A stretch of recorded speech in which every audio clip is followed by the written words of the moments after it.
Good morning everyone, কেমন আছেন সবাই? আমি দীপান্বিতা। আমার আরও একটি নতুন ভিডিওতে আপনাদের সবাইকে স্বাগত জানাচ্ছি।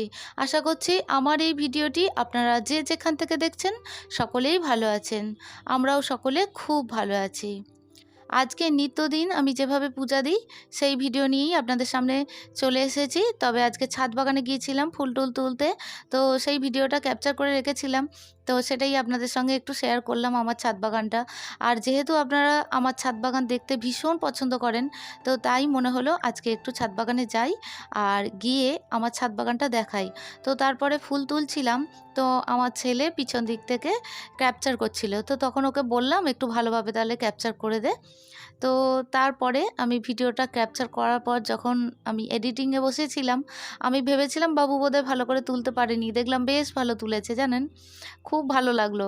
তো ছাদ বাগান থেকে এসে আমি সমস্ত কিছু রেডি করছি।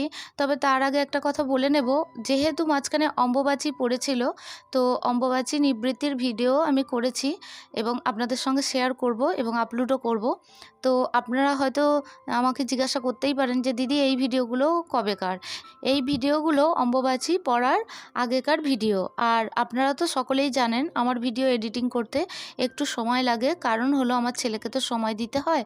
ওর যেহেতু পড়াশোনা আছে, ওকে সময় দিয়ে আমি ভিডিও আপলোড করি বা এডিটিংয়ে বসি, তো তাই আমার সময় লাগে। আর সেই ভিডিওগুলো যেহেতু আমার কাছে ছিল, তো সেই ভিডিওগুলোই আপনাদের সামনে তুলে ধরছি। কারণ এইভাবে আমি ভিডিও যদি না দিতে পারতাম, মানে অম্বুবাচী পড়াকালীন হয়তো ভিডিও শ্যুট না করে রাখলে আমি তো ভিডিও আপলোড করতেই পারতাম না। আর আপনারা যেহেতু আমার ভিডিও দেখতে পছন্দ করেন, বিশেষ করে পুজোর ভিডিও দেখতে ভীষণ পছন্দ করেন, তাই ভাবলাম আগে যেহেতু ভিডিওগুলো করা আছে তো সেইগুলো আপলোড করা যাক। তারপরে তো অম্বুবাচী নিবৃত্তির জন্য আমি যে ভিডিও করে রেখেছি, সমস্ত ঠাকুরের বেদিটা পরিষ্কার পরিচ্ছন্ন করে আমি ঠাকুরগুলো সমস্ত কিছু পরিষ্কার পরিচ্ছন্ন করেছি। তো সেই ভিডিওটা আমি এর পরবর্তী ভিডিওতে অবশ্যই আপনাদের সামনে তুলে ধরব। আর এই যে ফুলটা দেখছেন কাঞ্চন জবা, আমি নিচে একটা চারা গাছ বসিয়েছিলাম, সেই গাছটি বড় হয়ে এই একটি ফুলই হয়েছে। এরপরে কুড়ি আসছে অল্প অল্প করে, আশা করছি অনেক ফুল হবে। নিচে আমার অনেক দিনের ইচ্ছা ছিল যে ছাদ বাগানে সেইভাবে যখন একটু শীতের সিজন পড়ে তখন তো সেইভাবে ফুল হয় না, আমি ভাবছিলাম যে নিচে যদি কিছুটা হলেও গাছ বসানো যায়, তো তার থেকে হয়তো অল্প অল্প করে ফুল আমি পেতে পারি। তো তাই আমি নিচে চারা গাছ অল্প অল্প করে বসিয়েছি জানেন, সেই চারা গাছ থেকেই আমি এই ফুলগুলো পেয়েছি। তো চলুন পুষ্পপত্রটা সাজিয়ে নিই।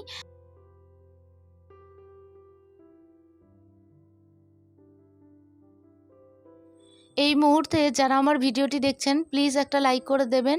আর ভিডিওর কোনো কিছু অংশ যদি ভালো লেগে থাকে বা এই ধরনের পুজোর ভিডিও যদি আপনারা পছন্দ করেন, চাইলে আমার এই চ্যানেলটি সাবস্ক্রাইব করে আমার পাশে থাকতে পারেন। অলরেডি যারা আমার এই চ্যানেলটি সাবস্ক্রাইব করছেন বা করে রেখেছেন, তাদের জন্য জানাই অসংখ্য ধন্যবাদ এবং অনেক ভালোবাসা। আর যে বন্ধুরা আমাকে সুন্দর সুন্দর কমেন্ট করছেন, তাদের জন্যও জানাই অসংখ্য ধন্যবাদ। তো এরপরে দেখতেই পাচ্ছেন আমার পুষ্পপত্রটা আমি সুন্দর করে সাজিয়ে নিয়েছি। এরপর আমি একটু চন্দন ছিটিয়ে নিচ্ছি। তবে অর্চনা, তুমি আমাকে জিজ্ঞাসা করেছো যে দিদি তুমি ফুলের মধ্যে যে চন্দনটা ছিটিয়ে দাও সেটা কি গোপীচন্দনের ডাস্ট? তো তুমি আরও লিখেছো যে দিদি তোমার পুজো খুব সুন্দর হয়েছে। আর তুমি আমাকে আরও জিজ্ঞাসা করেছো দিদি তোমার ছেলে কোন ক্লাসে পড়ে এবং ওর বয়স কত? ও ক্লাস 8-এ পড়ে বাবু। আর ওর বয়সটা 8-এ পড়ে, বুঝতেই পারছো, 13+। তো আর তুমি যেটা বলেছো গোপীচন্দনের ডাস্ট, ওটা গোপীচন্দনের ডাস্ট কিনা আমি ঠিক বলতে পারছি না গো। দোকানে গিয়ে বলেছিলাম যে আমার চন্দন বাটার মতো কিছু নেই, তো আপনারা আমাকে এমন চন্দন দিন যেটা আমি ফুলের মধ্যে ছিটিয়ে আমার সকল ঠাকুরকে আমি নিবেদন করতে পারি। তো তখন ওনারা আমাকে এই চন্দনটি দিয়েছিল দোকান থেকে।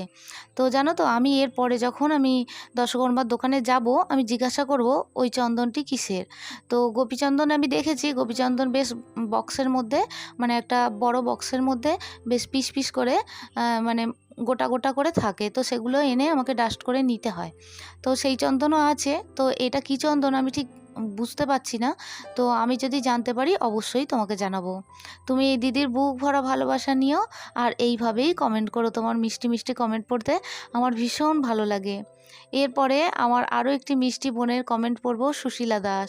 তো সুশীলা, তুমি আমাকে তো শুভ সকালের শুভেচ্ছা প্রতিদিনই জানাও, আমার ভীষণ ভালো লাগে গো। তোমার এই কমেন্টটি একদম অন্যতম ইউনিক টাইপের লাগে।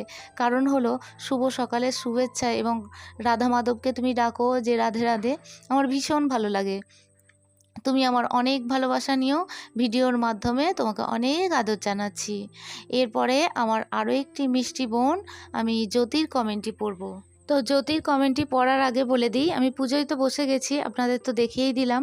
তো ছাদ বাগানের সমস্ত ফুল নিয়ে আমার সকল ঠাকুরের পায়ে যখন অর্পণ করি জানেন, আমার ভীষণ ভালো লাগে। তো জ্যোতি আমার এই কমেন্টে তাই লিখেছে যে দিদি, তোমার পুজো ভীষণ ভালো লাগলো এবং তোমার ছাদ বাগানের এত ফুল দিয়ে তুমি যখন সাজাও আমার ভীষণ ভালো লাগে। হ্যাঁ গো, আমারও ভীষণ ভালো লাগে। তো জ্যোতি, তুমি আমার অনেক আদর, অনেক ভালোবাসা নিও। ভিডিওর মাধ্যমে তোমাকে আবারও অনেক ভালোবাসা জানাচ্ছি। আর এইভাবেই দিদিকে কমেন্ট করো। তো চলুন, এরপরে আমার প্রথম পূজ্য দেবতাকে তো আমি ফুল দিয়েই দিয়েছিলাম। আর এই কাঞ্চন জবাটা আমি কিন্তু আমার বাবা মহাদেবকেই দেব। তো এরপর আমার আরও একটি মিষ্টি বোন, তার কমেন্টটি আমি পড়ব। তবে কিছুদিন আগে আমি বোনের যেহেতু কমেন্ট সেকশানে কমেন্ট পাচ্ছিলাম না, তাই বোনের খোঁজখবর নিয়েছিলাম। তো বোন আমাকে তার উত্তরে জানিয়েছে, না গো, আমি কমেন্ট করেছিলাম, তুমি হয়তো খেয়াল করোনি। আমি বলেছিলাম আমার পারিবারিক কিছু সমস্যার মধ্যে ছিলাম, এখনও রয়েছি, শরীরটাও খুবই খারাপ যাচ্ছে, তাই সব দিক থেকে একটু চাপের মধ্যে রয়েছি, তাই মন মেজাজ একেবারেই ভালো নেই গো, কিছু মনে করো না। কেমন? তোমরা খুব খুব ভালো থেকো সবাই। তুমিও ভীষণ ভালো থেকো শিখা, কারণ তুমি এতটাই যে চাপে আছো, হ্যাঁ হয়তো আমি খেয়াল করিনি, তবে খেয়াল করেছি গো।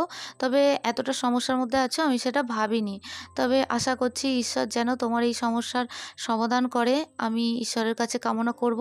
এবং তুমি ভীষণ সুস্থ থেকো, ভালো থেকো, আর চিন্তাভাবনা বেশি করো না গো, সব ঠিক হয়ে যাবে গো। একটু সময়টা হয়তো এখন খারাপ যাচ্ছে, আশা করছি হয়তো এই দুঃসময় তোমার তাড়াতাড়ি কেটে যাবে। তো এই বোনের বুক ভরা ভালোবাসা নিও, আর তোমাকে ভিডিওর মাধ্যমে অনেক আদর জানাচ্ছি। আর তুমি তোমার সময় পেলে তুমি আমাকে তোমার সময় মতো কমেন্ট করো গো। তো এরপর আমার আরও একটি মিষ্টি বোনের কমেন্ট পড়ব, শিখা চক্রবর্তী। তো বোন লিখেছে, তোমার এত ফুল আর ঠাকুর ফুলে ফলে ভরে ওঠেন, দেখতে কি ভালো লাগে। আগেও বোধহয় বলেছি, তোমার পুজো দেখতে খুব ভালো লাগে। তোমরা সবাই খুব ভালো থেকো, তুমিও ভীষণ ভালো থেকো শিখা। আর তুমি সত্যিই এর আগেই বলেছো যে আমার ঠাকুরের এই ফুলগুলো তোমার ভীষণ ভালো লাগে, আর আমার ছাদ বাগানটাও তোমার ভীষণ ভালো লাগে।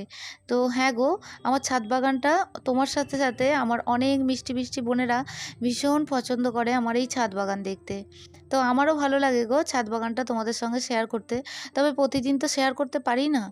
তো যাই হোক, তুমি আমার অনেক ভালোবাসা নিও, ভিডিওর মাধ্যমে তোমাকে অনেক আদর জানাচ্ছি।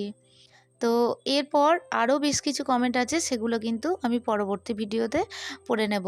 তো আজকের ভিডিওটি এই পর্যন্তই রাখছি, দেখা হচ্ছে আপনাদের সঙ্গে পরবর্তী ভিডিওতে। ততক্ষণের জন্য আপনারা সবাই ভালো থাকবেন, সুস্থ থাকবেন, আর ভিডিওটি কেমন লাগলো তা অবশ্যই জানাবেন। ভালো লাগলে একটা লাইক করে দেবেন। তো আজকের মতো আসি, দেখা হচ্ছে আপনাদের সঙ্গে পরবর্তী ভিডিওতে। টাটা।